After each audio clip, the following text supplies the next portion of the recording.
Olá! Idealista e perseverante, ele é um defensor dos animais. Natural de São Paulo, filho do seu Euristeu e da dona Gessia, servidor público, mas dedica a sua vida à proteção de animais. Esse amor veio da infância, quando desde pequeno cuidava e alimentava cães de rua. Faz um belíssimo trabalho há 9 anos na ONG Onda e acredita que sua missão nesse mundo é essa: cuidar e ajudar dos animais. Hoje teremos uma conversa de peso com Leandro Teixeira de Melo. Leandro, seja muito bem-vindo para essa conversa de peso. Olá, obrigado pelo convite. Me disseram que tu é tímido, é verdade? Demais. Quer que a gente peça para o Alex retirar da sala para ficar mais à vontade? Já ajudava. Essa é uma brincadeira nossa, porque o Leandro é presença constante na nossa TV, né? Principalmente no programa Sem Noção, né? Desde a época lá do Renato Pereira. E no Sem Noção, sempre que possível, tu tá junto com a gurizada. Sempre né? que me chamam, eu venho. Desde pequeno, essa é a tua missão? Desde pequeno.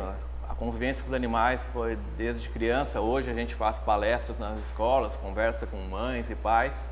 E a gente orienta que as crianças comecem já tendo um animal. Isso ajuda na criação, na educação, na responsabilidade, até na perda ajuda, né? E eu, desde criança, eu convivi com animais. Mas, por outro lado, eu também sou uma pessoa espiritualista, assim, e eu acredito que minha missão é essa, realmente, defender os animais. Mas tu não foi criado no interior de São Paulo? Não, era capital.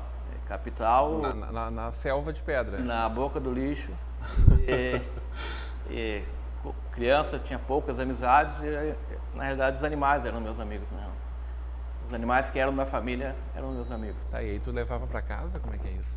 Sempre que podia, né? Eu morava no apartamento, a mãe sempre dava uma travada, mas assim que possível. Protetor é assim, a gente sempre promete, esse é o último que eu vou levar. Mas sai fora, parece que eles procuram. Eles procuram? Procuram. É uma compreensão essa mútua entre vocês e os bichinhos?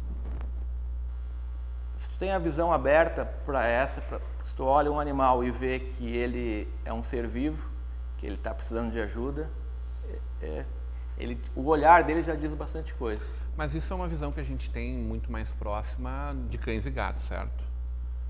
São os mais próximos dos seres humanos. Na realidade, nós da cidade, a gente tem essa visão mais próxima porque a gente convive mais com cães e gatos e a gente tem a chance. Infelizmente, eu não posso levar um cavalo para o meu apartamento. Mas Os vizinhos agradecem, né, Leandro? Mas a nossa briga é para todos os animais, todos os seres vivos. Mas aí tem uma divisão no movimento, tem os abolicionistas e aqueles que têm uma visão um pouco mais... Isso. Menos dura do negócio. É isso. Assim como tudo na vida, quando tu segue um caminho, sempre tem divisões, né? E na proteção animal tem essa divisão dos abolicionistas, que eles pregam, são radicais, que cavalo não pode puxar carroça, animais não tem que estar em circo, você não pode comer carne, são veganos, né? E existem a outra linha que segue um caminho mais devagar, assim. A gente aceita que se coma carne, mas que tem que ter um abate humanitário. A gente não aceita animais em circos.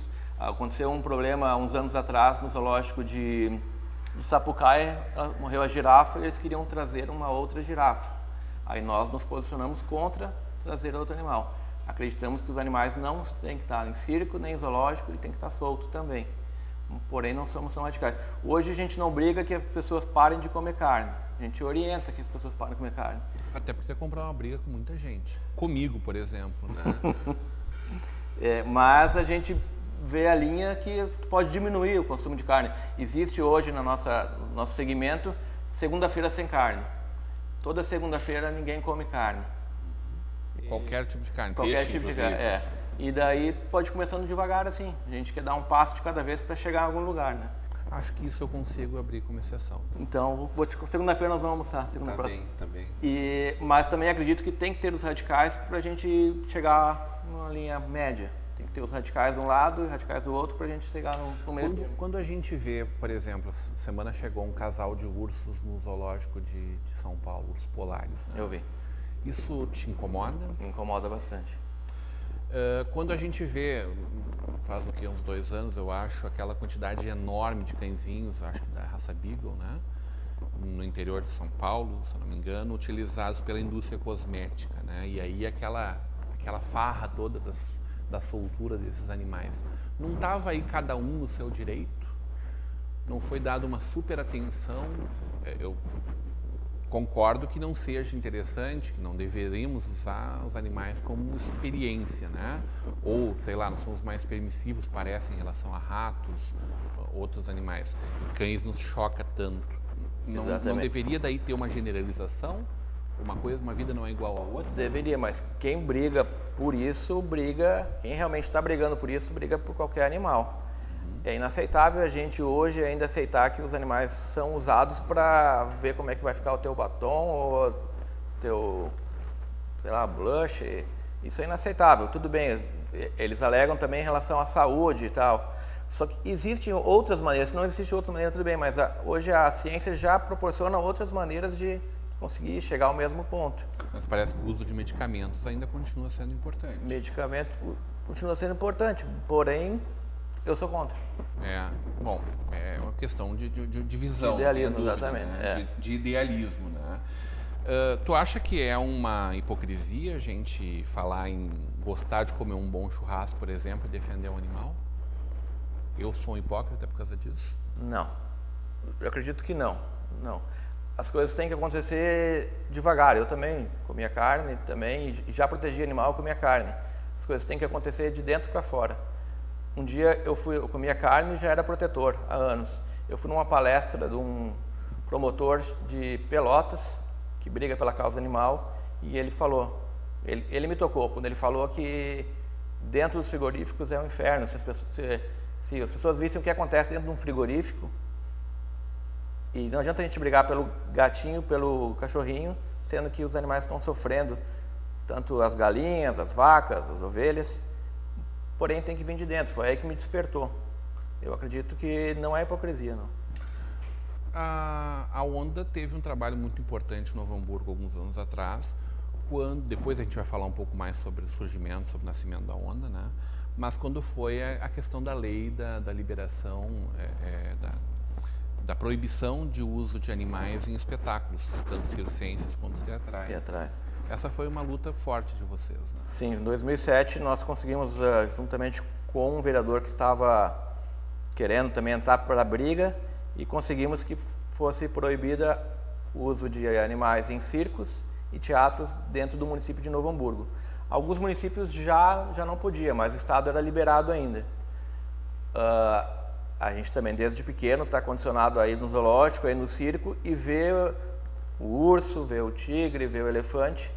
E só que a gente não vê para dentro da lona, né? O que acontece fora do espetáculo, o sofrimento que eles passam, a dor, o treinamento, é uma coisa desumana. Então a gente brigou por isso.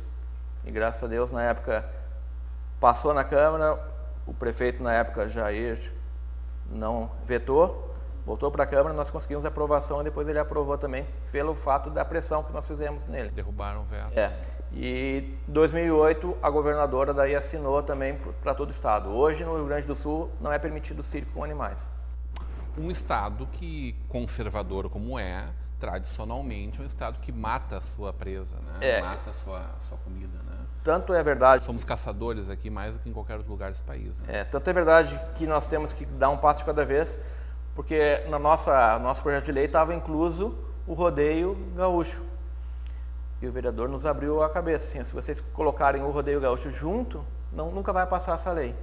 Então tiramos o rodeio e o rodeio paulista, o rodeio americano, aquele também não pode estar aqui no Novo Hamburgo. Está na lei. Mas continua o rodeio gaúcho. Qual é a diferença do rodeio americano, paulista? Na minha visão, eu não vejo diferença nenhuma, mas a diferença para as pessoas é o cultural, né? O gaúcho, ele preza pela cultura e pelo rodeio e tal. Se tivesse dentro da lei, a gente não ia conseguir aprovar. A gente está falando aí de moral, né? Questões culturais, a gente fala em questões morais acima de tudo, né? E daí quando a gente pensa, por exemplo, num zoológico como o de Sapucaí, tu falavas antes, os animais ali são extremamente bem cuidados. É como um preso na cadeia. Bem cuidado também. Tá bem. E um zoológico como o Pampa Safari, por exemplo? onde se imita um habitat mais natural. Eu não estou dizendo que a minha visão é a certa, é a visão que eu acredito, né? Eu, pra falar a verdade, eu nem conheço o Pampa Safari, não fui no zoológico. Não tem no zoológico de Sapucaia, eu fui porque eu fui quando eu era criança, quando eu na escola, porém não vou mais. E o Pampa Safari eu não conheço, mas não acredito que seja a mesma coisa. E pessoas que têm um animal como um passarinho, por exemplo, engaiolado dentro de casa? Então, Rodrigo, a ONDA, ela é filiada a Fórum Nacional de Proteção Animal. São várias ONGs que se juntaram no Brasil todo. E a gente tem um trabalho em cima de animal silvestre não é pet. Então, a gente tenta orientar as crianças também, os adultos, que o animal silvestre ele não pode estar preso. As pessoas acham muito bonito o macaquinho, o sagui, pássaro, tucano, papagaio. Uma iguana. Iguana. E somos totalmente contra. Uma aranha. Aranha, é. O animal ele tem que estar solto, ele não tem que estar preso. O animal na gaiola é tu olhar para dentro te ver dentro da cadeia. Quais são os que se enquadram na categoria de domésticos mesmo, não esses? Para mim é cão e gato. Ponto. O cavalo ele chega a ser um animal doméstico? Eu não vejo como animal doméstico, ele tem que estar solto também, ele tem que estar... Eu não sou contra, na minha visão, Leandro, eu não sou contra, não sou radical, não sou contra que o animal não tem que estar puxando carroça. Porém, ele tem que estar bem cuidado. Existem pessoas que trabalham com animais, com cavalos que puxam carroça e são muito bem cuidados.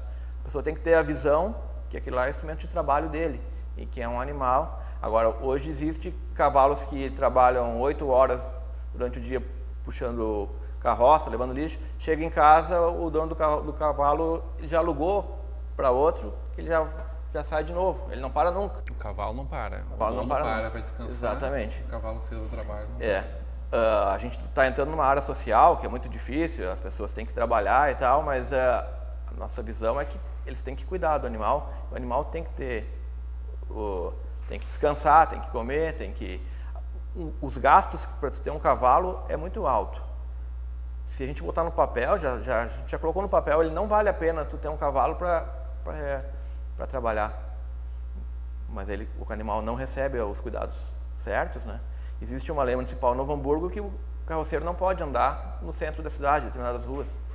E não é respeitado. E ainda é pouco, né? E é pouco. E crianças... O vereador Fufa lançou numa plenária a ideia de um projeto de lei que tira essa possibilidade, né? Que suprima essa possibilidade. Em Porto Alegre já estamos no período de adaptação. Né? Que alternativas a gente pode dar? Me parece que temos uma quantidade grande de carroceiros no Novo Hamburgo ainda. Né? O Fufa é meu amigo, quero deixar registrado que para ele conseguir alguma coisa ele tem que nos procurar, tem que procurar a proteção animal e para a gente sentar e conversar. A gente tem ideias também. Ele tem que pegar a visão dos dois lados, né? Então, ele tem que procurar a proteção animal de Novo Hamburgo e vamos chegar num... Mas que alternativas sociais vocês dariam, por exemplo? Como se integra socialmente as pessoas que hoje têm a base do seu negócio? Eu não vejo alternativa melhor, que já ganhou prêmios nacionais, que o Catavida. Por que não? Um carrinho, por exemplo? Um carrinho, um motor. Eu acredito que vamos largar os cavalos, vamos fazer carrinho, eu acredito que as empresas vão querer ajudar. Porque isso aí é uma boa propaganda para o município inteiro. Tirar o animal que está puxando carroça não é bom nem para ele nem para o dono do cavalo. Eu acho que o Catavida é a melhor saída. Investir na Catavida só que daí entra para o outro lado também, que tem pessoas que não querem entrar para a cooperativa, né? A gente tem, parece às vezes, uma quantidade muito pequena de apreensão de animais silvestres e exóticos diante da quantidade de contrabandeada que existe realmente, né? Por que alguém ainda leva uma cobra, um macaco para dentro de casa, sabendo que isso é contra a lei, que isso aí é um crime inclusive inafiançável, né? Novo Hamburgo, tu enxerga muito disso, tu recebe denúncias? Pássaros, né? Pássaros a gente vê bastante. Mais pássaros. Mais pássaros. Outros animais menos. Chega denúncias para você, só tal pessoa tem em casa tal animal? É bom a gente saber que a ONG ela não tem poder de polícia nem poder da prefeitura. Quando chega para nós, a gente orienta como deve fazer a denúncia, no protocolo da prefeitura, procurar os fiscais, procurar o promotor Sandro, que é uma pessoa bem acessível, E que também fala muito dos direitos exatamente. dos animais. Ele luta pela causa também. Dos animais. Então, a função da ONG é orientar. A gente não pode chegar numa casa, chutar e resgatar o animal, né? A gente orienta as pessoas para onde reclamar. Agora, por que o ser humano faz isso? Porque é ser humano, né? Quero falar muito de Onda e desse projeto polêmico que está aí no governo do estado, em âmbito estadual, que é o do uso de animais para sacrifícios, né, para cultos, para rituais religiosos, mas isso logo depois do nosso intervalo. Hoje, numa conversa de peso com o Leandro, da Onda.